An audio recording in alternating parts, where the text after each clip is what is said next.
धृतराष्ट्र ने कहा, हे संजय, कुरुक्षेत्र की पवित्र भूमि पर युद्ध करने की इच्छा से एकत्रित होने के पश्चात मेरे और पांडु के पुत्रों ने क्या किया।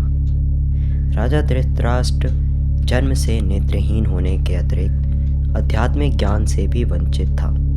अपने पुत्रों के प्रति अथाह मोह के कारण वे सत्य पथ से च्युत हो चुका था और पांडवों के न्यायोचित राज्य अधिकारों को हड़पना चाहता था। अपने भतीजों पांडव पुत्रों के प्रति उसने जो अन्याय किया था उसका उसे भलीभांति बोध था। इसी अपराध बोध के कारण वे युद्ध के परिणाम के संबंध में चिंतित था। इसलिए धृतराष्ट्र संजय से कुरुक्षेत्र की युद्ध भूमि, जहाँ पर युद्ध होने वाला था, की घटनाओं के संबंध में जानकारी ले रहा था। इस श्लोक में धृतराष्ट्र ने संजय से यह प्रश्न पूछा कि उसके और पांडव पुत्रों ने युद्ध भूमि में एकत्रित होने के पश्चात क्या किया। अब यह एकदम स्पष्ट था कि वे युद्ध भूमि में केवल युद्ध करने के उद्देश्य के लिए एकत्रित हुए थे। इसलिए यह स्वाभाविक ही था कि वे युद्ध करेंगे। धृतराष्ट्र को ऐसा प्रश्न करने की आवश्यकता क्यों पड़ी कि उन्होंने युद्ध भूमि में क्या किया। धृतराष्ट्र द्वारा धर्म क्षेत्रे धर्मभूमि शब्द का प्रयोग करने से उसकी आशंका का पता चलता है। कुरुक्षेत्र पवित्र भूमि थी।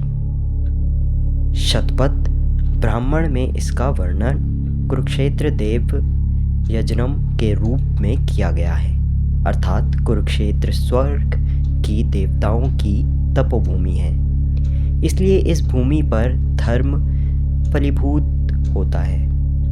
धृतराष्ट्र आशंकित था कि कुरुक्षेत्र की पावन धर्म भूमि के प्रभाव के परिणाम स्वरूप उसके पुत्रों में कहीं उचित और अनुचित में भेद करने का ऐसा विवेक जागृत ना हो जाए कि वे यह सोचने लगे कि अपने स्वजन पांडवों का संहार करना अनुचित और धर्म विरुद्ध होगा, और कहीं ऐसा विचार करें वे शांति के लिए समझौता करने को तैयार ना हो जाएं। इस प्रकार की संभावित आशंकाओं के कारण धृतराष्ट्र के मन में अत्यंत निराशा उत्पन्न हुई। वे सोचने लगा कि यदि उसके पुत्रों ने युद्ध विराम या संधि का प्रस्ताव स्वीकार किया तो पांडव निरंतर उनकी उन्नति के मार्ग में बाधा उत्पन्न